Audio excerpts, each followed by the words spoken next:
Shabbos Daf Samach Tes continues the discussion about what mistake a person has to make in order to be considered a shoygeg and be entitled to make a korban chatas and atone for his averu. We're in the middle of a discussion about Hilchos Shabbos. Which mistake? We had the machlokes Rabbanon and Munbaz. We're going to have a machlokes Amoraim within the opinion of the Rabbanon. And we're going to try to expand this to other halachos which have similar dinim, the halacha of swearing falsely and the halacha of eating truma by mistake. Then we'll talk about somebody who doesn't know when Shabbos is. What should he do? When should he keep Shabbos? And finally we'll end off with a scriptural source for the halachas which we saw in the Mishnah. The first part of the Gemara discusses what exactly it means to make a mistake that will cause you to be obligated to bring a korban chatas. Meaning to say, we know that a person has to bring a korban chatas if he violates an aveira by mistake, didn't realize he was violating the aveira, and it's a type of aveira that had he done it on purpose, he would have to get kares. So for this mistake, he has to bring a korban chatas. So you need three elements. You need that you're chayiv kares for an on purpose, you're chayiv a korban chatas for a mistake, and that the person didn't know something. The question is, what exactly did he not know? And we're going to have a machlokes tanaim. We're going to explain a machlokes tanaim which was mentioned in the daf yesterday, and then we're going to have a machlokes amoraim within one of the opinions of the machlokes tanaim. We're going to explain the sources of the machlokes tanaim and amoraim, and then try to bring some proofs and some related discussions. So now, the question is, what did he not know? So we said that Munbaz said that he knows that the Aveira is usher. He knows that the action that he's doing is forbidden. So for example, if he plants on Shabbos, he knows that it's usher to plant on Shabbos. He knows today's Shabbos, and it's usher to plant on Shabbos.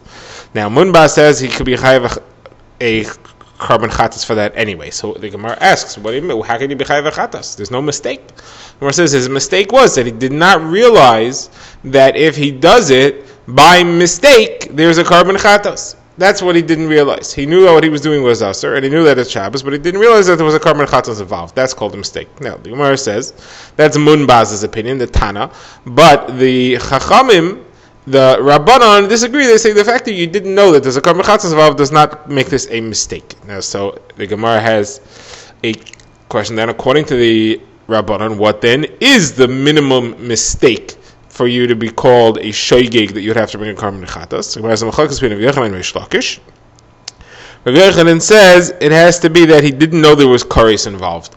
Even if he knew it was aser, as long as he didn't know that there was kares involved, it's still called a chatas shoygeg. It's still called a shoygeg and it's chayav chatas. According to Reish Lakish, no, he has to know that he has to think that the action he's doing is mutter. He has to think it's permitted. If he knows that it's aser, he just didn't think that it's a kares, then it's not called a shoygeg. Shoygeg only means that he didn't know it was forbidden machal. So now the Gemara says, what are the sources for this? Where does Rava and Reish Lakish come from? So the Gemara says, Reish Lakish's opinion comes from the phrase Asher lo te'asena b'shgaga v'ashem. The psukim describing the concept of bringing a korban chatas for violating a iser kares by mistake says Asher lo te'asena. He did one of the things that he should not be doing v'ashem. That means that lo te'asena, he didn't know that this is one of the things he should not be doing. It's tied to the doing. He didn't know that the doing was a problem. Now the Gemara says, what does Rav Yochanan do with that pasuk? So the Gemara says Rav Yochanan uses that for something else. There's a brisa that looks for the source for the following halacha. The halacha is that a mumor, somebody who doesn't care about Torah, he doesn't consider himself obligated, somebody who does that, who's on that level, he rejects the Torah, but he doesn't isser by mistake. Let's say he's machal Shabbos, didn't realize that it was asr. So does he have to bring korban chatas or no? So the halacha is that if he's a mummer, even if he did it by mistake, he does not have to bring a korban chatas. It's not counted as a shoygeg for him. He doesn't have a right to bring a korban chatas, is the better way of phrasing it. So how do you know this halacha? So the brisa says two opinions. First of all, the Tanna Kama says because the pasuk describing the chayav chatas says mei am haaretz. He uses the phrase mei am haaretz. Im nefesh achas techte b'shgaga mei am haaretz. Somebody from among the people of the land. That means not all the people of the land. Some of the people of the land are excluded. Who are those? People who are a mumar, they reject the Torah. Now, Rabbi, that's the Tanakama's opinion. Shimon ben Elazar says, no, the source is from this pasuk that Rish Lakish used, Asher lo yiteyasena b'shgaga v'ashem. It has to be somebody that didn't do this thing by mistake. That means that if he would have known that it was forbidden, he would for sure have refused to do it. That doesn't apply to a mumar. So that's what Rav Yochanan uses the pasuk for. This drasha of Rav Shimon ben Elazar to say that a mumar doesn't have a right to bring a karban chatas. Okay, now the Gemara tries to prove who's right, Rav Yochanan or Rish Lakish. Again, the machlokes was Rav Yochanan says he may have to bring a chatas even if he knew that the action was forbidden, and Rish Lakish says no, it's only if he doesn't know that it's forbidden, he has to bring a chatas. What's our proof? We have a mission that lists all 39 malachas, and it calls them, it lists them as 40 minus 1. So the Gemara there asks, why do you have to give me a number? So Gemara says the reason is because if somebody were to do all these actions on one Shabbos, he would have to bring 39 separate chatos. So Gemara says, now, in the Mishnah we just read says that the only way you have to bring 49 separate chatos is that if you knew that there's such a thing as Shabbos, you knew today was Shabbos, but you didn't know about each malacha, you have to bring a separate chatos for each malacha that you did not know about, because it's 39 separate mistakes. So Gemara says, well, hold on a second.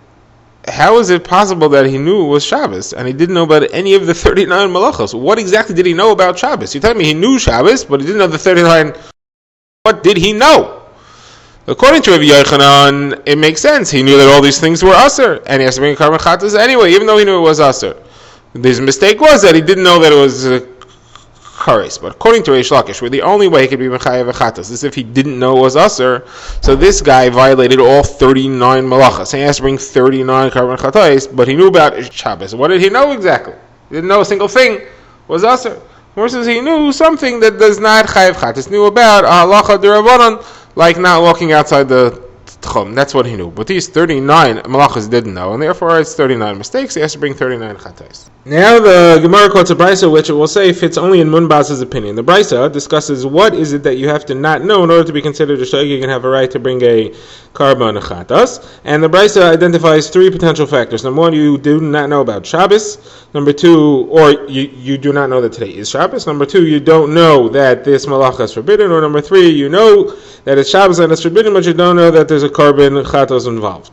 So the Brisa says the only way they consider it amazed is if you knew all three things at the time that you did the Iser, and then you're amazed and you have no right to bring a karban chatas. If any of those things, including the last one, that you didn't know that there's a karban, if you didn't know any of those, then you're considered shogeg and you can bring a karban chatas. The Gemara says it has to be Munbaz. Munbaz is the only one who holds that halacha, that if the only thing you didn't know is that there's a karban, then you can bring it and you're considered a shogeg. Now the Gemara moves on to several other areas of halacha, not Hilchos Shabbos, which also have a karban chatas involved, and the Gemara will try to apply these opinions that of Munbaz and the Rabbanon and Rav Yochanan and Rish Lakish arguing within the opinion of the Rabbanon to these other halachas. The first halacha which we will discuss is that of a Shuas Bita. Shuas Bita is if somebody makes a swearing, an oath, and he swears that either that he didn't do something, or he did do something, or that he will, or that he won't, and it ends up being false. He either violated or violates his own shavua, his own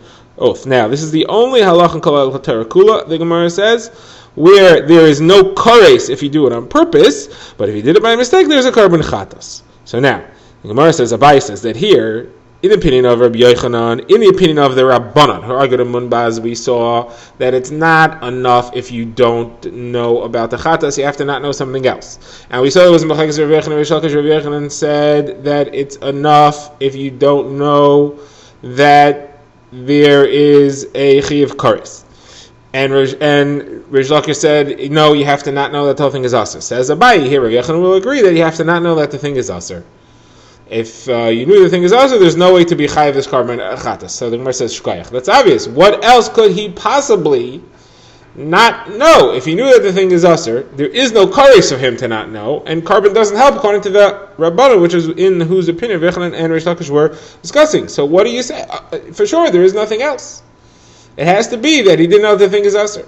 So the Gemara says no. Abaye is coming to tell you a chiddush. You may have thought that here it's enough if he doesn't know that there's a karban, even though that's not the truth. In other shittas, according to the Chachamim, here you might think that it is. Why? Because this is a chiddush. This is a strange case. It's the only time in all of the Tyro where you have a carbon chatos even though there's no kares. So you may think that here it's different.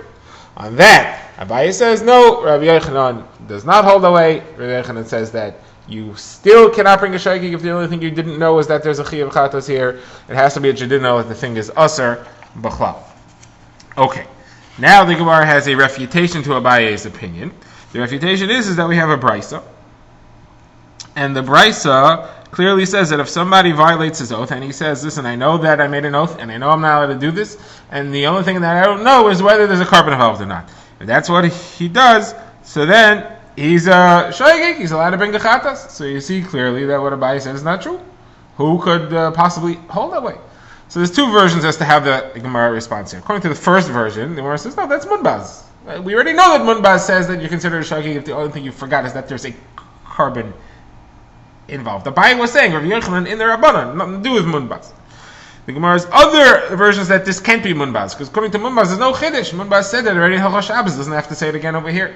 So it must be the Rabbanan, and you see that Abaye is not correct. Rav Yochanan would still argue, and Rav Yochanan must be right also. You see that there's proof over here that in the case of swearing, it's enough if you didn't know that there's a carbon.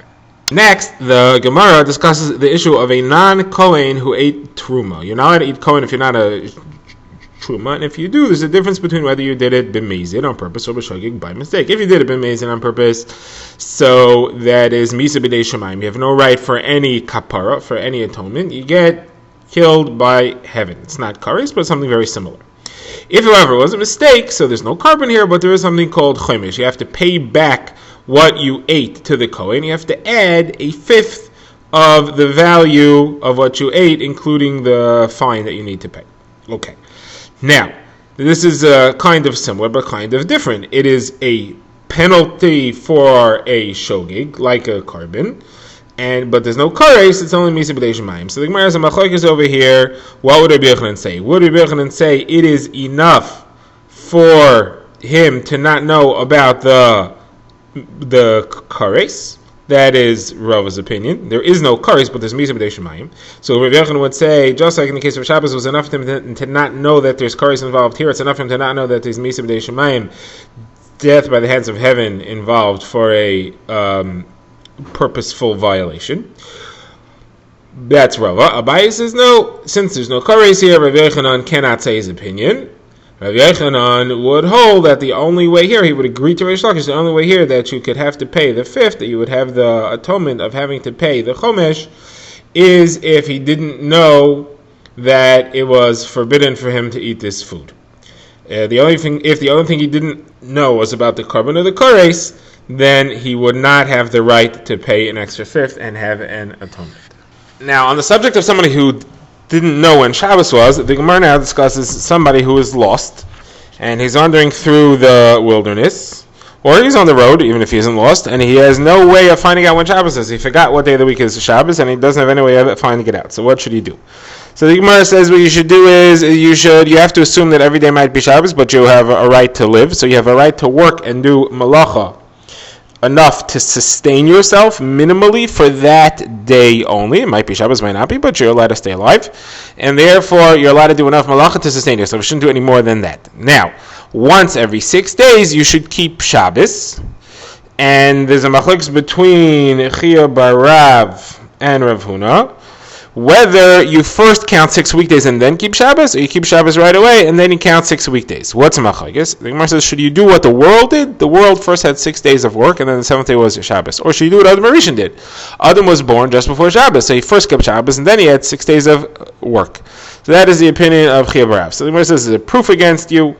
First of all, you have a brisa that says that somebody who's walking in the desert and he doesn't know when his Shabbos is, he should keep 1 day of Shabbos for every 6 days. Someone says that means first 6 days and then 1 day of Shabbos. Someone says no, maybe it means first 1 day of Shabbos and then afterwards 6. Someone says no, then it should say keep Shabbos and then keep 6. It doesn't say that. Not only that, but there's another brisa that explicitly says that he first counts 6 days and then keeps Shabbos. So the Gemara says okay, that is a rejection of Chia bar Rav, and we'll go with Rav Huna. First he keeps 6 days of the week and then he keeps Shabbos. Okay. Now, the Gemara has a question here. I don't understand. You said he should work every day minimally enough for him to stay alive. Then what's he going to do on Shabbos? How's he going to stay alive on Shabbos? So the Gemara says, well, the day before, he'll work twice as much. The Gemara says, but what do you mean? But maybe that day was Shabbos. How can he work twice as much on that day? So the Gemara says, okay, you're right. He should work every day. He can work Shabbos, even if on the day that he's keeping Shabbos, because it's only a suffix. He's keeping it to remember that there's such a thing as Shabbos, but he's not actually doesn't know that it's really Shabbos any more than any other day. So he can work that day also just minimally off to stay alive. So the Gemara says, well then how's he keeping Shabbos? What's Shabbos about it? Who says he should do Kiddush and Havdalah? Kiddush and Havdalah he should do once every 7 days. Okay, now the Gemara says, what if the guy doesn't know what day it is, but he knows that he left exactly a week ago? The day, he knows what day of the week, meaning he says exactly 7 days was the day I left my hometown. So I know that that day was for sure not Shabbos, so that day is allowed to do full malacha. The Gemara says, obviously, well, I think not. The Gemara says, you may think that just like he knows that that day wasn't Shabbos the day he left, he knows that it's not Friday, because people don't leave for a long trip on a Friday. The Gemara says, no, it's not true. Sometimes there is a caravan, and that's the only time you can go. Otherwise, you miss your bus, you miss your train. So people do leave on a Friday, and therefore you can only assume that that day wasn't Shabbos. You can't assume that it wasn't Friday, and therefore do malacha the following day, a week later, because that is not a true assumption. Now the Gemara goes back to the Mishnah where we had seen that there are two halachas. There are sometimes when a person is only chayav one chatas for every Shabbos that he violates, and that's if he didn't know that there's such a thing as Shabbos in the world. So for all Shabbosim, he only has one mistake, that he didn't know that Shabbos exists. And sometimes he has to bring a separate chatas for each Shabbos. What is that? He knew about Shabbos, but he didn't know that this day was Shabbos. So then each Shabbos that he doesn't know about is a new mistake, it's a separate chatas. So Gemara says, how do you know, where do you have a hint in the Psukim that such a thing exists? Sometimes they have one mistake for that covers all Shabbosos, and sometimes each Shabbos is its own mistake. So Gemara says, we have two Psukim, and one of them says, "V'shamru b'nei Yisrael es haShabbos." You should keep Shabbos, singular. And another one says, "V'es Shabbos tishmeiru." You should keep my Shabbosos. You should keep all of them. So that the one that says singular teaches me that there is one shmira, there's one keeping Shabbos for all of them, and if you violate it, you bring one chatas. The one that speaks about each one separately is one that hints that there are sometimes separate kabbanas for each one. So Gemara says, no, it should be the opposite.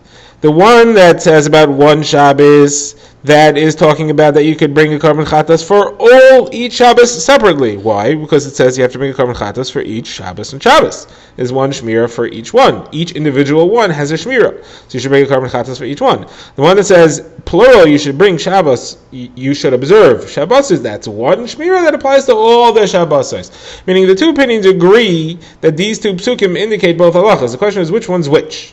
Does the plural one refer to bringing a lot of chatas, or does the plural one refer to bringing only one chatas for all the plurality of Shabbos?